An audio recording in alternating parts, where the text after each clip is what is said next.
അപ്പോൾ ഈ സ്വർണ്ണക്കൊള്ളയിൽ ദേവസ്വം വിജിലൻസ് ഇന്ന് ഹൈക്കോടതിയിൽ അന്തിമ റിപ്പോർട്ട് നൽകാനിരിക്കുകയാണ്. വിഷയത്തിൽ സമഗ്രമായ അന്വേഷണം നടത്താൻ കോടതി നിയോഗിച്ച പ്രത്യേക അന്വേഷണ സംഘത്തിന് കോടതി റിപ്പോർട്ട് കൈമാറും. അറ്റകുറ്റപ്പണിക്കായി കൊണ്ടുപോയ സ്വർണ്ണപ്പാളികളുടെ തൂക്കത്തിൽ ഗണ്യമായ കുറവുണ്ടായി എന്ന് തന്നെയാണ് ദേവസ്വം വിജിലൻസിന്റെ കണ്ടെത്തൽ എന്നുകൂടിയാണ് മനസ്സിലാക്കുന്നത്. സിജോ വർഗീസ് ആണ് വിവരങ്ങൾ നൽകാനായി ചേരുന്നത്. Sijo, good morning. ദേവസ്വം വിജിലൻസിന്റെ അന്വേഷണമാണ് ഇതുവരെ നടന്നുകൊണ്ടിരിക്കുന്നത്. ഇന്ന് റിപ്പോർട്ട് കൈമാറുമ്പോൾ ഇത്രയും കാലം നമ്മളൊക്കെ റിപ്പോർട്ട് ചെയ്തതുപോലെ തന്നെ തൂക്കത്തിൽ ഗണ്യമായ കുറവുണ്ടായി എന്ന് തന്നെയാണ് വിജിലൻസിന്റെ കണ്ടെത്തൽ. ഇതിലൊരു നിർണായകമായ കാര്യമുള്ളത് ഈ വിജിലൻസിന്റെ റിപ്പോർട്ടിന്റെ അടിസ്ഥാനത്തിൽ കൂടിയാണ് പ്രത്യേക അന്വേഷണ സംഘം അന്വേഷണം തുടങ്ങുക. അപ്പോൾ ഈ ഒരു റിപ്പോർട്ട് വളരെ പ്രാധാന്യമുള്ളതായിരിക്കും. എപ്പോഴാണ് ഇന്നിപ്പോൾ റിപ്പോർട്ട് കൈമാറുക? മറ്റെന്തൊക്കെ തുടർ നടപടികൾ ഇതുമായി ബന്ധപ്പെട്ട പ്രതീക്ഷിക്കുന്നു സിജോ? Jilsy Saifuddin, good morning. ഇന്ന് ഏറ്റവും പ്രധാനപ്പെട്ട ഒരു കാര്യം ജിൽസി സൂചിപ്പിച്ചതുപോലെ തന്നെ ഈ ദേവസ്വം വിജിലൻസ് അന്തിമ റിപ്പോർട്ട് ഹൈക്കോടതിയിൽ സമർപ്പിക്കും എന്നുള്ളത് തന്നെയാണ്. ഇടക്കാല റിപ്പോർട്ട് നേരത്തെ തന്നെ സമർപ്പിച്ചിരുന്നു. അതിൽ വളരെ സുപ്രധാനമായിട്ടുള്ള ചില കണ്ടെത്തലുകൾ ദേവസ്വം വിജിലൻസ് കണ്ടെത്തുകയും ചെയ്തിട്ടുണ്ട്. അത് ഏറ്റവും പ്രധാനപ്പെട്ട കാര്യം, ഈ 2019 ഉണ്ണികൃഷ്ണൻ പോറ്റിക്ക് ഈ ചെമ്പ് പാളികൾ അറ്റകുറ്റപ്പണിക്കായി കൈമാറിയത് അത് നടപടിക്രമങ്ങൾ പാലിക്കാതെയാണ് എന്നുള്ളത് തന്നെയാണ്. അത് ചില ഉദ്യോഗസ്ഥരെ അടക്കം സംശയത്തിന്റെ നിഴലിൽ ആക്കുകയും ചെയ്തിട്ടുണ്ട്. പ്രധാനമായും ഈ അറ്റകുറ്റപ്പണിക്കായി കൊണ്ടുപോയ ചെമ്പാളികൾ, അതായത് അതിൻ്റെ തൂക്കം 42 കിലോയോളം ഉണ്ടായിരുന്നു. അത് പിന്നീട് 38 കിലോയായിട്ട് മാറുന്നു തിരികെ എത്തുമ്പോൾ. മറ്റൊരു കാര്യം, 1.5 കിലോയോളം സ്വർണം പൂശിയതായി പറയുന്ന ഈ പാളികൾ അത് തിരികെ എത്തിക്കുമ്പോൾ 394 ഗ്രാം സ്വർണം മാത്രമാണ് അതിലുണ്ടായിരുന്നത് എന്നുള്ളതാണ്.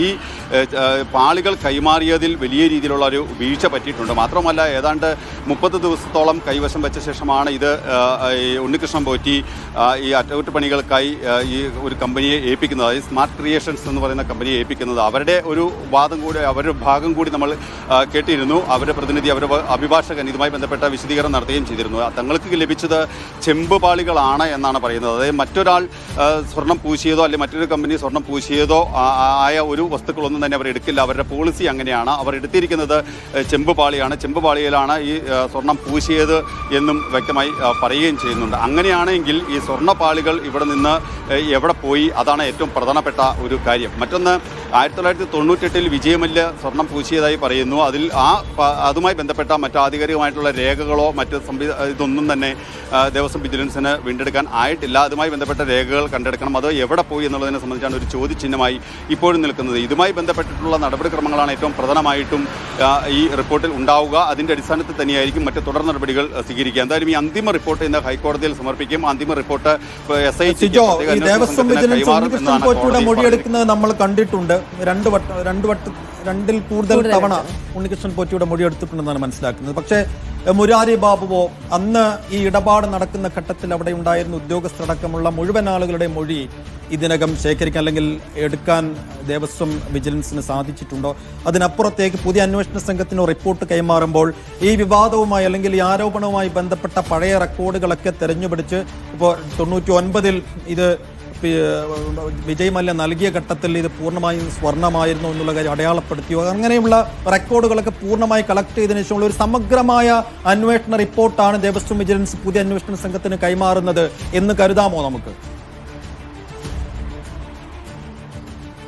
സൈഫുദ്ദീൻ, ഞാൻ ആദ്യം സൂചിപ്പിച്ചതുപോലെ തന്നെ ഈ 98 വിജയമല്യ നൽകിയതായി പറയപ്പെടുന്ന സ്വർണം അതുമായി ബന്ധപ്പെട്ട രേഖകൾ ദേവസ്വം വിജിലൻസിന് ലഭിച്ചിട്ടില്ല എന്നാണ് നമുക്ക് മനസ്സിലാക്കാൻ സാധിക്കുന്നത്. അതുമായി ബന്ധപ്പെട്ടിട്ടുള്ള രേഖകൾ അത് എവിടെ പോയി, അല്ലെങ്കിൽ ആരെങ്കിലും ബോധപൂർവം നശിപ്പിച്ചതാണോ, ഇതിൽ ഉദ്യോഗസ്ഥർക്കായിട്ട് ഏതെങ്കിലും രീതിയിൽ പങ്കുണ്ടോ, ഈ സ്വർണ്ണപ്പാളി അതെങ്ങനെ ചെമ്പ് പാളിയായി മാറി, അതിൽ രേഖകളിൽ ചെമ്പ് എന്ന് രേഖപ്പെടുത്തിയിട്ടുണ്ടോ, ഇതുമായി ബന്ധപ്പെട്ടിട്ടുള്ള കാര്യങ്ങളിൽ കൂടുതൽ വ്യക്തത വരുത്തേണ്ടതുണ്ട്. ഉദ്യോഗസ്ഥരെ അടക്കം ചോദ്യം ചെയ്യേണ്ടതുണ്ട്. ഇതുമായി ബന്ധപ്പെട്ട മൊഴികൾ വീണ്ടും എടുക്കാനുള്ള ഒരു സാധ്യത കൂടി കാണുന്നുണ്ട്. എന്തായാലും ഈ അന്തിമ റിപ്പോർട്ട് കിട്ടിയ ശേഷം മറ്റ് സമഗ്രമായിട്ടുള്ള അന്വേഷണത്തിലേക്കും തുടർ നടപടികളിലേക്കും നീങ്ങും എന്ന് തന്നെയാണ് ഈ പ്രത്യേക അന്വേഷണ സംഘത്തിന്റെ ഒരു കണക്കുകൂട്ടൽ. പക്ഷേ അതേസമയം തന്നെ ഇതിന് കാത്തു നിൽക്കാതെ തന്നെ ചില ഉദ്യോഗസ്ഥരുടെ മൊഴികൾ അടക്കം ഇതിന് നേരത്തെ തന്നെ എടുത്തിട്ടുണ്ട് എന്ന് നമുക്ക് മനസ്സിലാക്കാൻ സാധിക്കുന്നുണ്ട്.